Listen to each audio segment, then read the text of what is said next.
Still safe. Close enough. Yeah. Close enough. Take a majority vote. Is that... Yeah, we're gonna vote to see. I'm not here. We are talking about the Constitution in general. When we left, we were talking about Article 2 in particular. What does Article 2 discuss? What branch of government? The executive. Everything that has to do with the president and vice president. And we had just finished up with the oath. The oath of office for president is actually listed in the Constitution. All right? Now, the president can be impeached for treason, bribery, high crimes, and other misdemeanors. All right? Now, one of the things that the presidents throughout history have been doing is they have been writing executive orders. Now, the first president to ever write an executive order was George Washington. Now, an executive order is for the people who work for him at the White House. You know, it's like order more paper clips. No starch.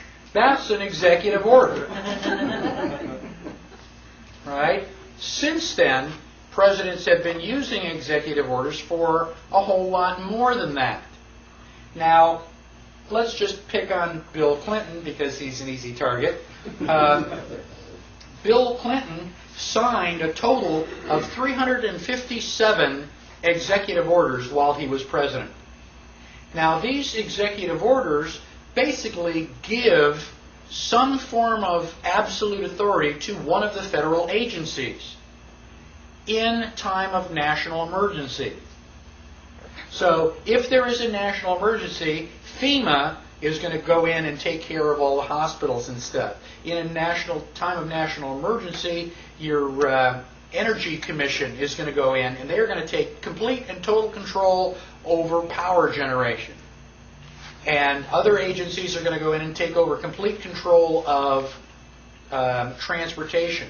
The FCC, I mean, you guys don't do radio stations, but in every radio station, in all their radio, electronic setup, they've got a chassis built into the system where the FCC can automatically, by remote control, take over the radio station. So you can be doing the wild 50s music or whatever, and suddenly they send out a radio signal and they are broadcasting and you're not. Isn't that great that the federal government can take over what goes out over the airwaves? Now, I've got on page 15 of your handout, I have a list of which executive orders Bill Clinton signed in which year. Notice that in 2001, and he left office January 21st, in 3 weeks before he left, he still signed 3 executive orders. Now, Paul Begala, his top advisor, has been quoted. He's been on TV saying, "Stroke of the pen, law of the land." Kind of cool, huh? Well, yeah, I suppose if you're the king. It was a monarchy when the king would sign a proclamation and make it law. If Bill Clinton does that, doesn't Bill Clinton bypass Congress? What happens to our series of checks and balances? Just thumbing their nose at it. So, I don't care who Bill Clinton was sleeping with. If Hillary doesn't care, why should I care? It's not hurting my feelings. But I'm a little bit irritated with the 357 executive orders that he signed. Each one of those, as far as I'm concerned, he should be locked up for treason. Now, back on page 49, I believe, of your handout, is a list of web pages. And these are web links that you can go to study a lot of these particular executive orders. Don't take my word for any of this stuff. Go out and do your own research. Read the executive order for yourself. And I've got summaries down there.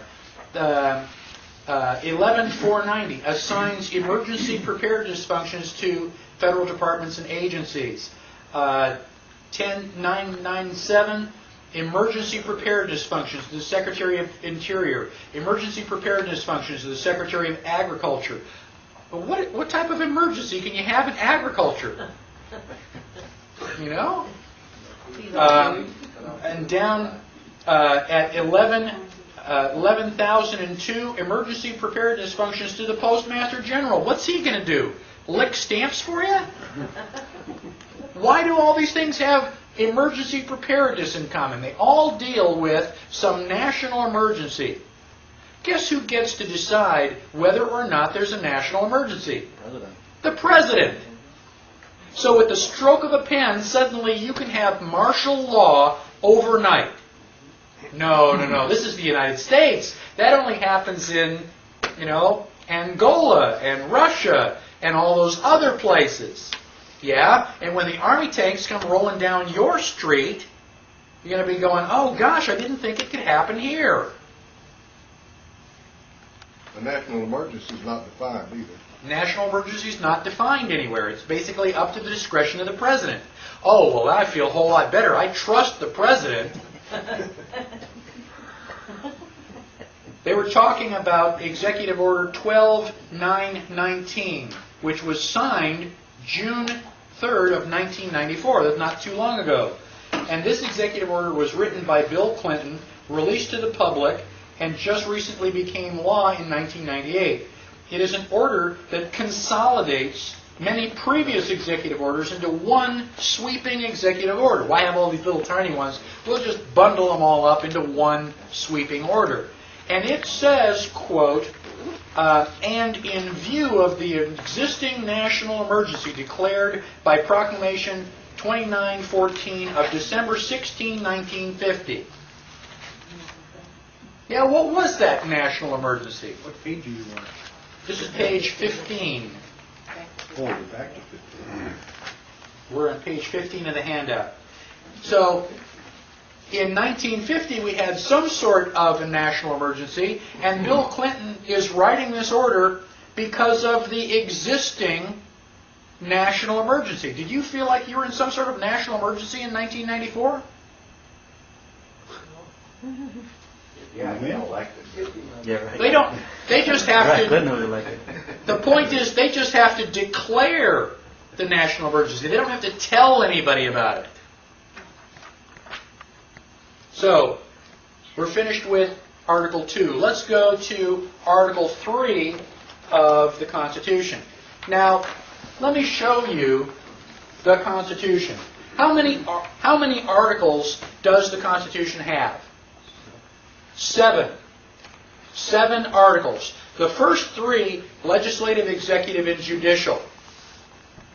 So let's look at Article 1.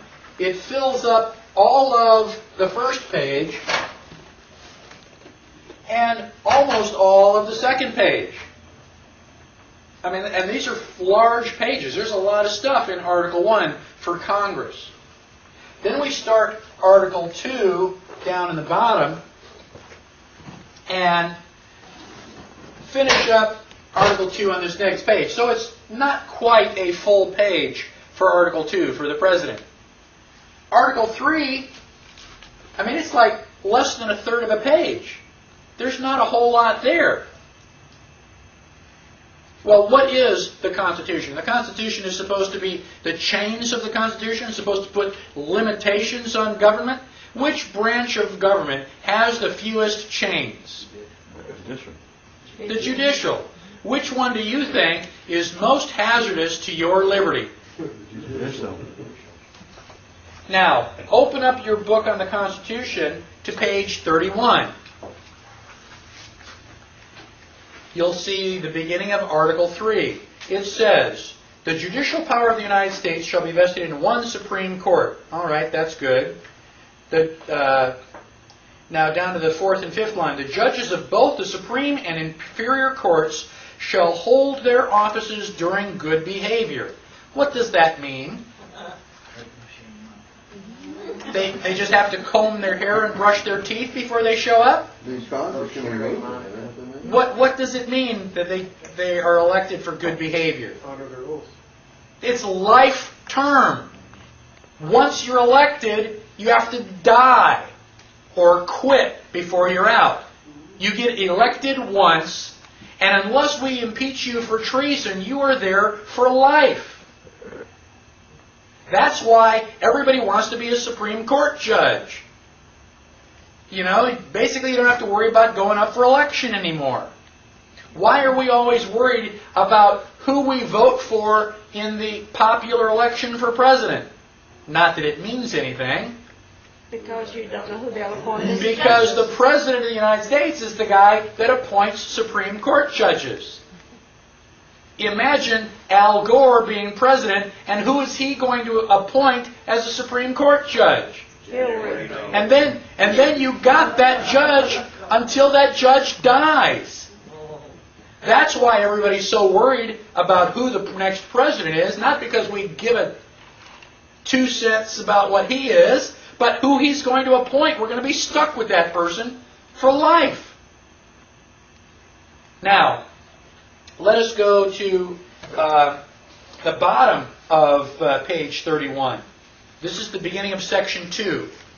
And it says, the judicial power shall extend to all cases in law and equity. What does that mean? In law and equity. Constitution and contract.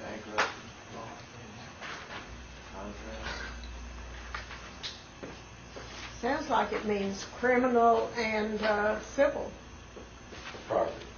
property, yeah. Okay, pretty close. You're on the right track. And then if you flip over to the next page, on page 32, about the, where is it? All cases. Okay, about the 4th line. To all cases of admiralty and maritime jurisdiction.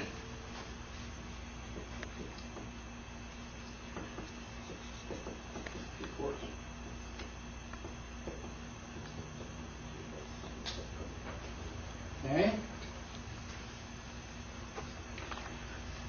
The key is in this last phrase, admiralty and maritime jurisdiction. We have a different jurisdiction. These are the 3 types of law that the Supreme Court has jurisdiction over. We have, the Constitution is the supreme law of the land. But that is only common law.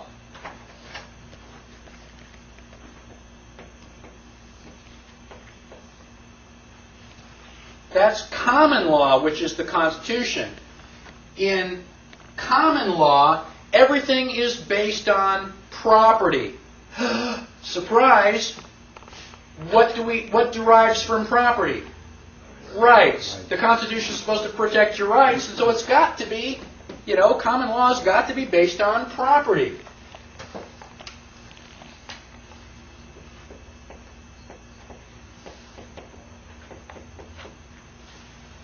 So if you run over my mailbox, and that's my property, what has to happen?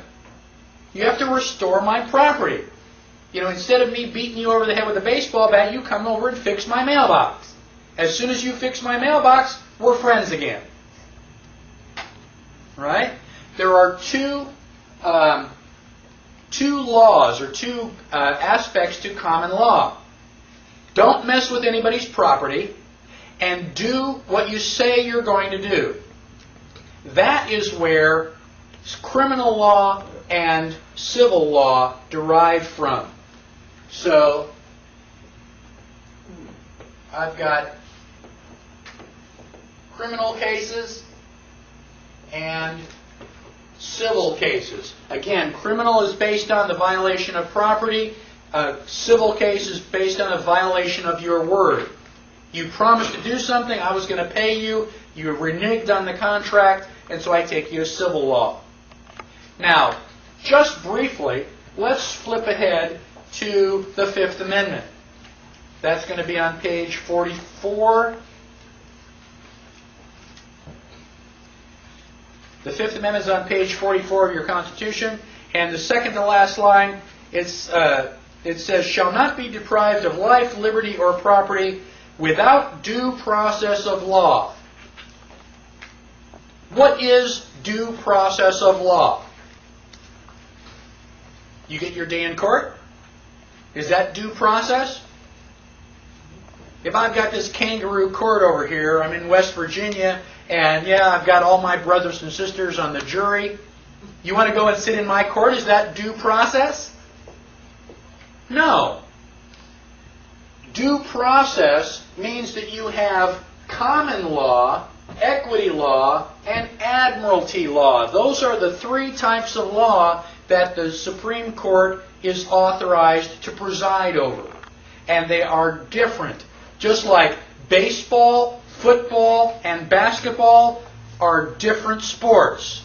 They're all sports, but they are different sports. You don't stand on a baseball field and go, touchdown! People, what are you talking about? That doesn't make any sense. Here, someplace else, that may make perfectly good sense. You have to know what playing field you're on. Now, common law is all based on property. If I haven't damaged any of your property, or you can't show me a contract that I've reneged on, you've got nothing. You can't accuse me of it, or you can accuse me, but you can't put me in jail for anything. Now, what if you're in your car, I'm in my car, and we intersect, unfortunately, out on somebody else's property? Where's the property damage? Did I violate your property or did you violate my property? Well, it's kind of both at the same time, wasn't it? There's no clear property distinction. I can't say this was my mailbox. There is no defining line, no defining property line. So, common law really cannot apply. You can't say this was my property and not yours. That is where equity law comes in. Under equity law, the judge has arbitrary power. The judge can decide what the result of the case is. Equity means fairness. So this is all supposed to be based on fairness.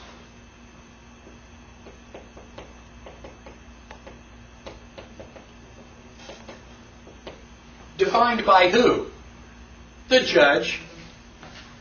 So, I mean, if you like the judge and you trust him, that may not be so bad. But, you know, if you don't trust the judge, you may be in for a real rude awakening.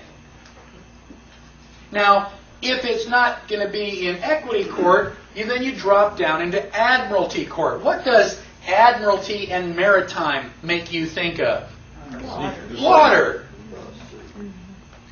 All right is based on property. If I go out onto the ocean in my boat, who owns the ocean? Nobody. Nobody owns the ocean. There's no property. There's no land.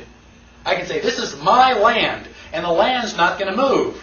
But the tide comes in, the tide goes out. You know, nobody owns the ocean.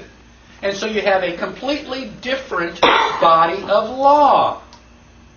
When I go out onto a sailboat, I've said this several times. I don't know if any of you are sailors. Has anybody here heard the expression that the captain's word is law? Okay? It's not a euphemism. It doesn't mean, oh, the old man's just grouchy till he gets a second cup of coffee. It means the captain's word is law. He doesn't have to be right. He just has to be the captain.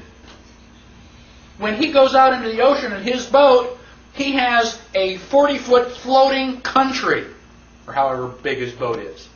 It's his country, and he is a dictator. End of story. He doesn't have to be right. He can throw you in the brig for anything he wants. You have your hair part in the wrong side. Now, if I'm floating out there on the ocean in my boat, and I find another boat, and there's nobody on the boat, who owns it? The captain. The captain. This is called, what is this called? Salvage rights. Salvage rights. Thank you. It's another senior moment. Okay? It's salvage rights, finders, keepers. I found it, nobody else claimed it, it's mine. End of story. Is that the way we do things on land? No. This is the law of the sea.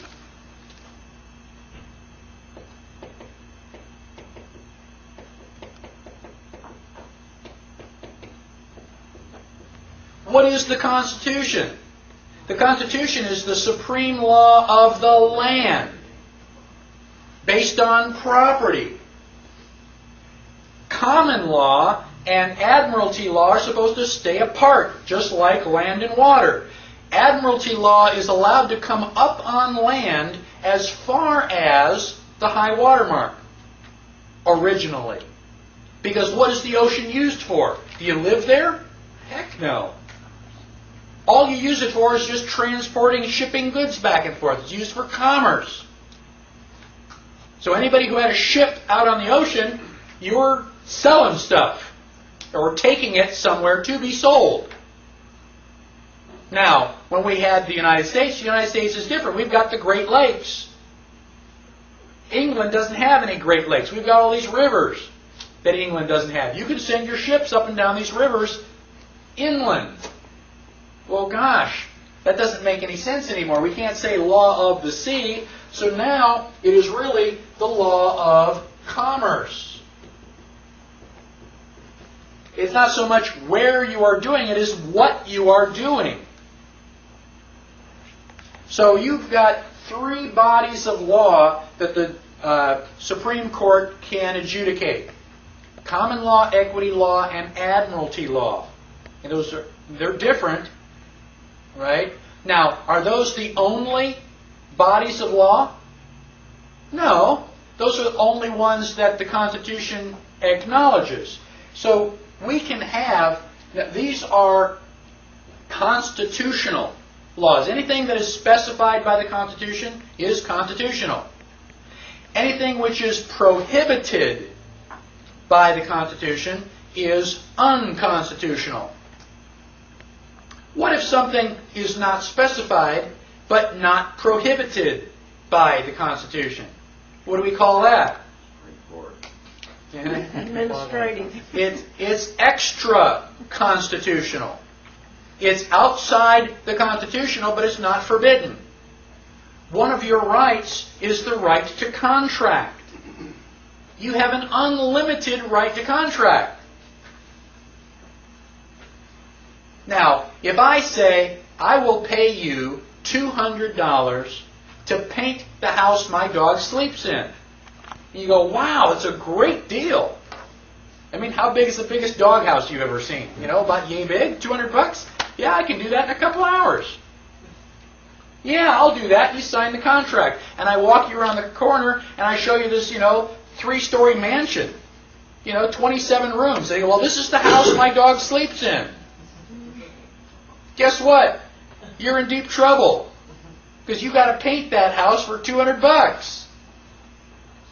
Was that a good contract? No. Is your right to contract unlimited? Yes. That's why they say read the contract. They're not kidding. Now, that's common law, admiralty, and due process. Like I said, you have a right to common law process. The only time they can move it down is if the distinction of property is not clearly defined. Now, if we move to page 16, okay, Marbury versus Madison is a Supreme Court decision. It is a very important Supreme Court decision. Good and bad. Okay? The good news is that the decision of Marbury versus Madison in 1803 says, certainly all those who have framed written constitutions contemplate them as forming the fundamental and paramount law of the nation.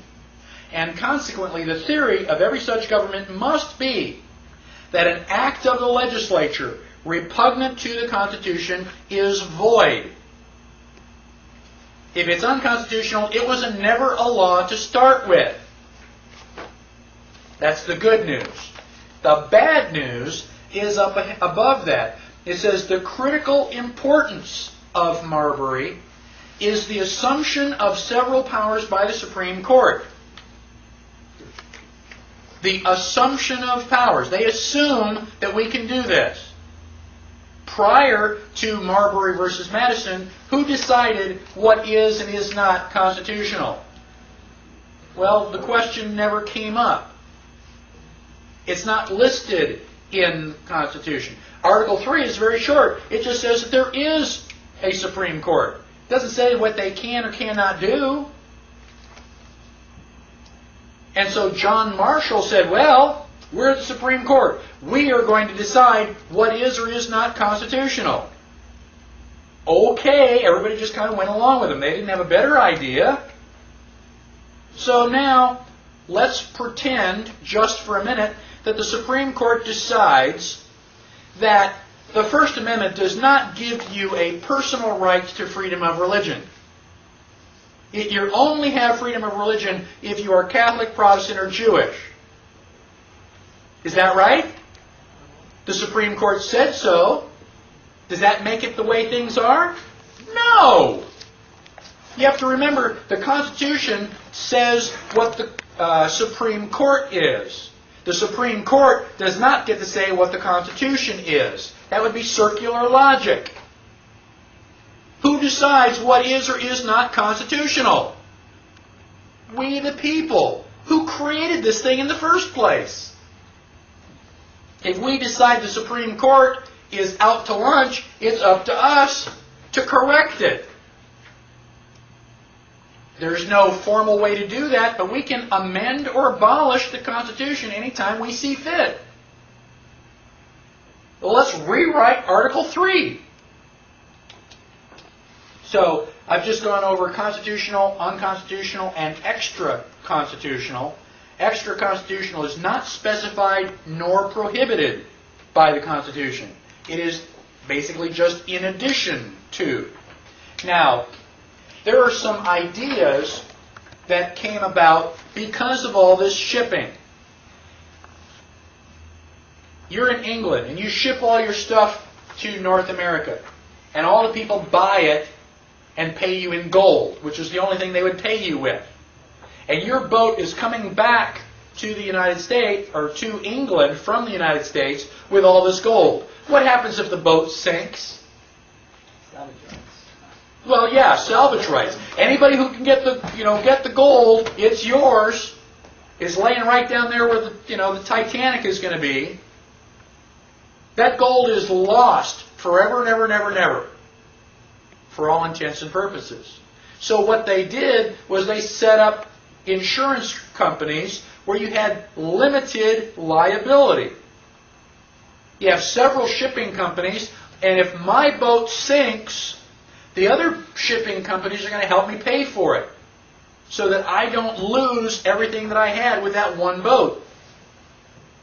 Now, the bad news is that if one of their boats sinks, I've got to chip in money to help pay for theirs. That's limited liability. Now, in order to have that, you have to have a contract. And only under contract can you compel performance. If the Constitution protects your rights, is there anything there that says you got to come over and cut my grass? Can I force you to cut my grass or do anything for me, without paying you under the Constitution?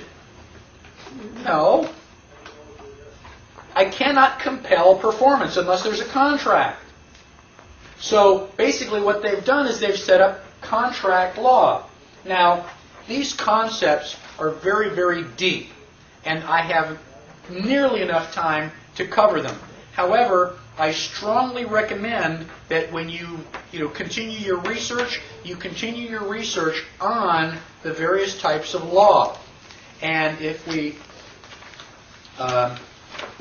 flip back to page 16, the second paragraph there, if you want to understand the difference between common law, equity law, and admiralty law, I strongly recommend that you go to the internet, to this ptialaska.net, and read the USA, the Republic is the house that no one lives in.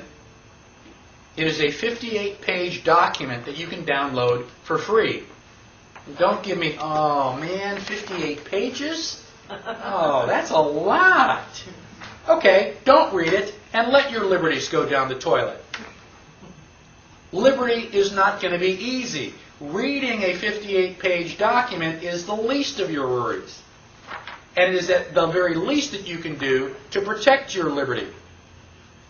And that will give you a very, very clear understanding of the different forms of law and how much of this derives from Roman civil law, where you have no rights.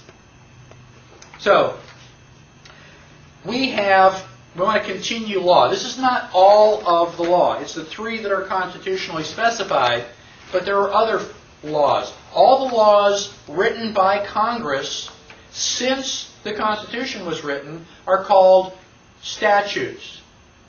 Originally, they were organized by date. That was the law that we passed in 1789. That was the law that we passed in 1791. Well, when they weren't passing very many laws, that was easy. And then eventually, it was, gosh, was that the law that we passed on Monday or the one we passed on Tuesday? And then eventually, Monday morning, Monday afternoon, gosh, was that before or after lunch? I just can't remember all these laws we're passing. So they organized them by index. And we have 50 titles. Those 50 titles are part of the United States Code. And you can download the United States Code off of the internet. And I give you a website on page 18. Basically at the bottom of page 18. You can download them. The only thing is that you've got to download each title by itself. So it's a little bit monotonous, but you get all the information. You can also order a CD-ROM. I think it's about $35, $40. You can get it from the National Archive, and you'll have everything on one CD-ROM. Amazing stuff. I highly recommend it. Now, within the United States Code, there are 2 types of law. Positive law and non-positive law. Positive law applies to everybody. The Freedom of Information Act, Title V, that applies to everybody. Black, white, male, female, young, old, doesn't matter. It applies to you. Some of these laws are non-positive law. They don't apply to everybody. Title 27 of the United States Code is alcohol, tobacco, and firearms. Now, if you distill alcohol, or grow tobacco, or build guns, you fall under alcohol, tobacco, and firearms. And you have to pay special taxes. Anybody here distill alcohol? Grow tobacco? Build guns for a living? Okay. Well, if you don't do any of those things, then Title 27 does not apply to you. And it is non-positive law. It only applies to the people who do those special things. Now, if it is positive law, it says so. You go to Title V, it says, this is positive law. Right there at the top. Well, you can go through the 50 titles, flip over to page 18, and I have given you a list of all the positive law titles. These are the laws that you apply to you and absolutely must be followed. Okay? And out of the 50 possible titles, only 22 have been enacted into positive law. Can you find Title 27? Alcohol, tobacco, and firearms? No, because it's not positive law. Please find Title 26, Internal Revenue. 23, 28. 26 should fall right in between there someplace. Title 26 is not positive law. It does not apply to everyone. And your question is, Who does it apply to? And it's a perfectly valid question. Okay, one that we are going to be asking the IRS here very, very soon. But basically, the people who are liable for income tax are non-resident aliens, foreign corporations, and United States citizens living and working in a foreign country. So if that doesn't describe who you are, then you are not liable to the Title 26 tax code, which is a shock and a surprise to many people, although not in this group. Now, one of the interesting things is that the current federal income tax regulations define gross income to mean all income from whatever source derived, unless excluded by law. So there are some incomes which are not gross income. The regulations explain that the items of income compensation for services make up classes, and then regulations direct the reader to another section which provide classes. A class of gross income may be excluded income. And that leads to a section, it's very, very convoluted. I mean, they can't just say it in black and white because then you'd know. They've got to go jump from here to there and make it really complicated. But eventually, you find out that this leads to a section where the types of income that are not considered to be exempt, eliminated, or excluded are listed. And the list only includes income from certain types of international and foreign commerce. How many people here are doing international or foreign commerce? I didn't think so. So, what you can do, for those of you who are interested in this, you can go to page 52 of the handout. And I have a long list of websites that you can do research in or at, establishing basically what the tax code is, what it says, and I'd like to repeat the 3 rules listed over on the side. Principled American who decides to exercise his or her rights in the face of government should be careful to pay attention to 3 rules. Rule number 1, protect your property. Rule number 2, get educated. Then rule number 3 is take action. Do not do them in the reverse order. The government does not play fair. They do not play nice. If you are going to do this at all, be prepared for the ride of your life, because it's going to take pretty much all of your energy. Now, most of the law here in the United States falls under the Uniform Commercial Code, the UCC. Now, uniform means the same, or, basically everything is alike. What they did in the early 1930s is to take equity law, where the judge has an arbitrary decision, and admiralty law, and combine them together into the UCC, uniform. So the equity and admiralty are now the same. That makes everything a lot more convenient, doesn't it? Convenient for whom? Convenient for you? No, the people who are taking advantage of it. This is Uniform Commercial Code. What does commerce mean? Trade. Trade, contract. And code is not law, necessarily. It's convoluted. It's cryptic, and it's hard to understand. Now, under common law, the presumption is that you have rights, unless you voluntarily waive them.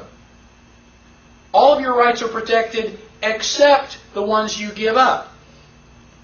Under the Uniform Commercial Code, the opposite is true. Under the Uniform Commercial Code, it is assumed that you have no rights unless you explicitly reserve them. say, oh, by the way, I've got all my constitutional rights. Oh, by the way, I have freedom of speech. Now, how do you do that? If you are in a Uniform Commercial Code contract, you need to go to Section 1, Clause 207, which is defined on page 19. UCC 1-207, performance or acceptance under reservation of rights. A party who with explicit reservation of rights performs or promises performance or assents to performance in a manner demanded or offered by the other party does not thereby prejudice the rights reserved. Such words as without prejudice or under protest or the like are sufficient. So you just have to say out loud or in writing that you are reserving your rights. Now, why do they have to do that? They have to do that because any body of law, in order to be valid, must have two items: remedy and recourse.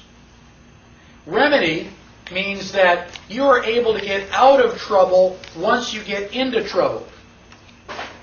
So, if you're going to put me in jail, if I broke something, I've got to have some way I can fix it. Everybody hear of debtor's prison? Debtor's prison, you owe me money.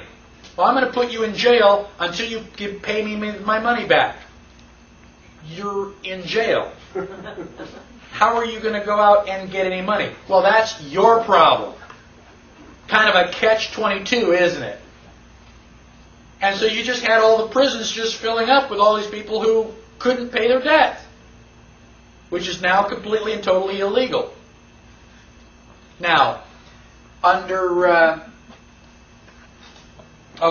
the other option, the other thing that law must have is recourse. You have to have some way to stay out of trouble in the first place. It's like, okay, just tell me what I'm going to do so I don't get put in jail overnight in the first place. And that's recourse. And that's what UCC 1-207 is. They've got it all the rules are set up so they win the game. Mostly because we didn't tell you the rules. Is the UCC unconstitutional? No. Is it specified by the Constitution? No. It makes it extra constitutional. It is out there in addition to the Constitution. Do you have a right to sign contracts under the UCC? Yes, your right to contract is unlimited. You can sign any contract you want. You just have to know that you've done it. And they're not telling you. Now, what generally happens under the UCC is something called notice and grace. I have to inform you of what's going on, and I have to give you some time period for you to respond. So I send you a letter. Dear Joe, you owe me $1,000. Love, Mike. And I mail you this letter. You go, $1,000? I don't even know Mike. And you just wrinkle it up and you throw it in the garbage can. You figure this is just, like some hoax. Well, in my letter, it says, please pay me within 30 days. Please respond in 30 days. And if you just wrinkle it up and throw it in the garbage can, I show up 31 days later with the sheriff. And the sheriff will legally take the $1,000 from you. I gave you notice. I told you that you owed me $1,000. I gave you a grace period. I gave you 30 days to respond. Well, you didn't respond, so it must have been true. So your response is always, always respond.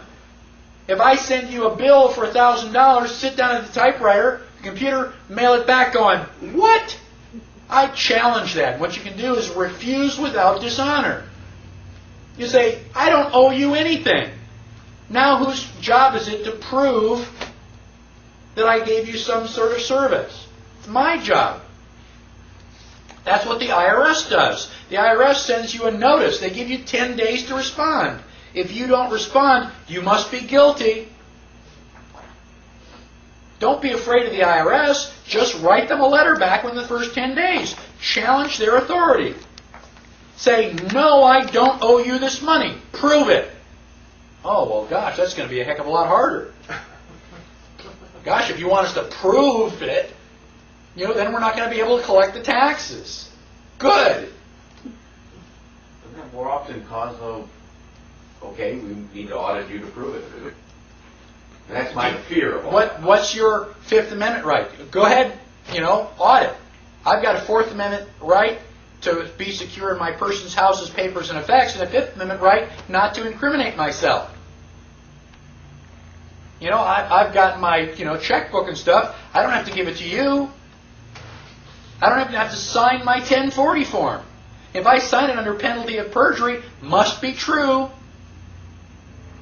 Well, if I don't sign it, let me see. I don't have to give you, the government, anything that you can use to put me in jail. If I sign my 1040 form and give it to you, can you use that to put me in jail? Yes. Then I don't have to sign it. If you show me, Judge, how I can sign that without giving up my Fifth Amendment rights, then I'll sign it. But they can't do that. Bill Conklin has a website, and he did that, and the judge says, I cannot rule on your case. He didn't say you have a lousy argument. He just said, I can't rule on your case because if I do, it's going to completely flip, the whole economic system. Oh, so my rights are going to be violated because it's going to be embarrassing for you? That's what's going to be happening in a couple weeks when we, bring the IRS. We are doing an IRS audit. Bring in your paperwork. You show us where the law says we've got to pay this cash. Now, I think the IRS is on their way out. The IRS, by its own statistics, say that 1 out of 5 people does not pay taxes. We've stopped volunteering.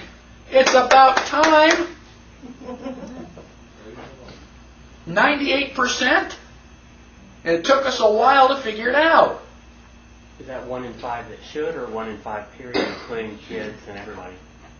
I think I don't know the exact statistics. I think it is 1 out of 5 people that the IRS claims should be. Okay? Because if you go by my statistics, everybody who's paying taxes shouldn't be. So I think the IRS is out to lunch. You don't have to worry about the IRS anymore. What you do have to worry about is what they're going to replace it with.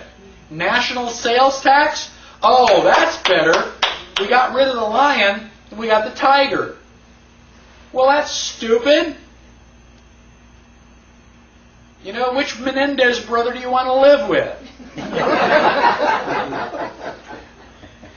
We've got to make sure that they get rid of the IRS and that they do not institute a national sales tax, because the national sales tax is only 10%. No, 11%. I'm sorry, 12%, 20, 15, pretty soon, before you know it, it's going to be 50.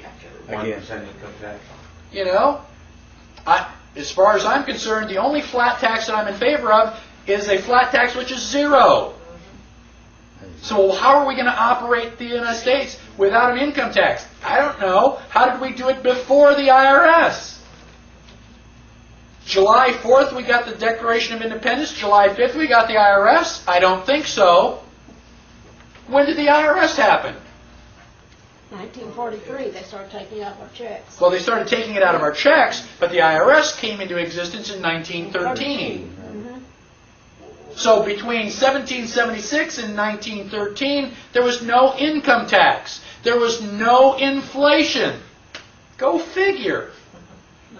George Washington paid the same amount of money for a loaf of bread that Abraham Lincoln did.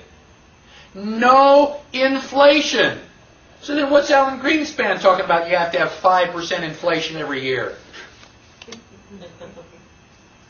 I'll get into more of that a little bit later. I want to.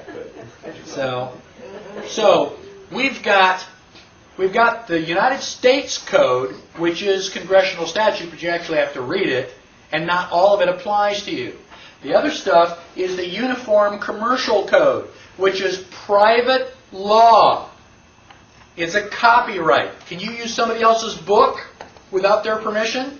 No. Can you use somebody else's law without their permission? No. How do you get permission? Become a lawyer. When you become a member of the bar, then you get permission to execute their code.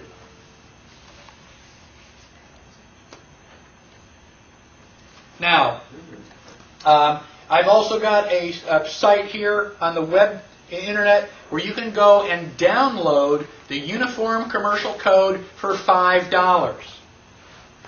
You can't afford not to download it. You need to have that so that you can go and reference this stuff. You start reading it, it's like they've got it in writing. And you go, I can't believe it's in print.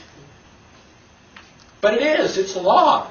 It is a law, and you volunteer into it. How do you volunteer into the Uniform Commercial Code? Anybody spend these? Anybody recognize this? Mm-hmm. What is this? It's a note. It's a note. Every time you spend one of these, you are automatically de facto under Uniform Commercial Code. Now, what is common law? Common law is based on property or land. Now, when you are under property, your economy is quid pro quo. That is Latin, which means something for something. You gave me silver, which is something. I gave you a book. That's quid pro quo. If I give you, you have an apple, and I want to buy your apple, and I say, well, I don't have any money on my, would you take an IOU? And you go, well, okay, yeah, you look like a good guy. And you give me the apple, and I give you the IOU. Have we completed the transaction? No. Have I given you anything? Well, nothing of any value. All I've given you is a promise to pay. So that transaction is still open. And that's what's happened when you use these notes. You are under, you are not under common law because it's not quid pro quo. You are automatically under the Uniform Commercial Code. Do I have complete transferability of that note? No. No, not at all. Okay. And we're going to get into that in a little bit more If you detail. buy property and you say, I want your property, and they're willing to take Federal Reserve notes, isn't that? Well, that's why you never own it. No, but they're willing to take those. Well, To you're them, not it's value, giving them so they're anything. willing to take You are them. not Right. giving them anything. You Therefore, cannot go into a common law court because you did not give anything of substance. When you get your manufacturer's statement of origin, I would give them silver. But when I bought Or- my property, and I gave know what the you're Federal telling me. Reserve notes, they said, great, it's yours. But you You give didn't up buy the your rights to it. property. You don't own it in a allodial title. You don't own it. You don't own it. $21 silver plus the FRN. We'll talk a little bit more about it when we get to the Federal Reserve. I mean, that's a whole special topic. Any questions on Article 3 and the different classes of law? I do have a question. On page 17, your definition of positive law.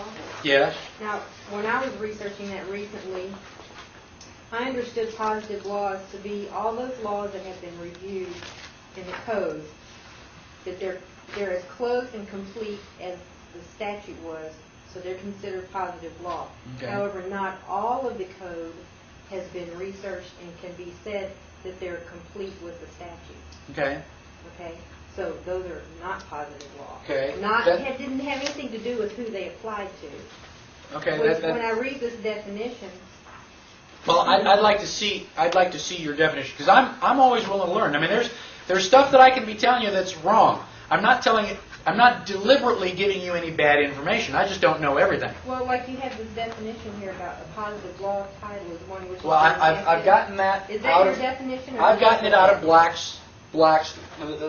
The top part is Black's law. The bottom part is my interpretation Okay. and understanding of it. So you're saying that you understand it that the statutes have been repealed, No, a statute is law. right? Code is a reflection of the statute. Well, that's why it's prima facie. Right. It's not exact. It's not exactly. And so whatever the code says, you got to trace that back to the actual statute. Right.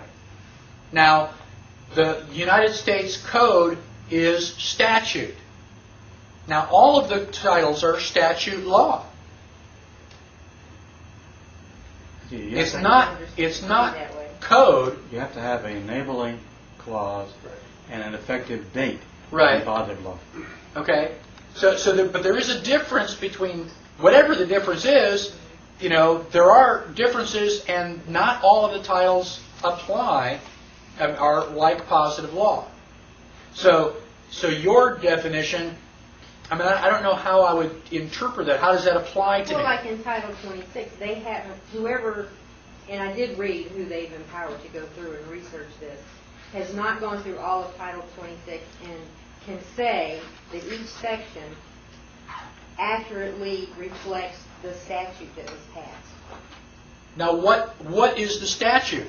But see, when you look through the code, because it's not positive law, to really know what the law is, you have to go to the statute. It has no enabling I'm clause. asking you, what No, is the statute? But sections of the code reflect statutes, different statutes. Supposed to. Okay, Yeah, it's a supposed reflection. to. So, Right. so I've got Title 26, which is United States Code. Where do I go for the statute? What is So that? It's a compilation of several statutes, lots of statutes that have been passed over time. They categorize all of the tax code in Title 26.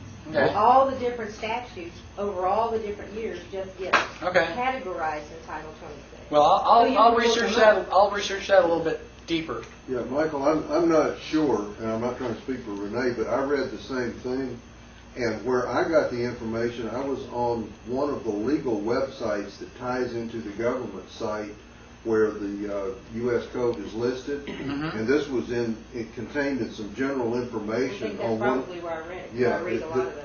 It Okay. was on one of the general information screens that you go to before you get into, the Title 26 and Title 27. I'll go and research that a little bit more, because I've never heard that information before. Most people I know don't even know that the United States Code exists. So that's why, like when they refer to codes in some lawsuits, Yeah. if it's already positive law, then there's really no sense in going and looking at each individual statute. Right. I've already proven it's Okay. accurate. That sounds plausible. I'll check into that. Okay. Thank you.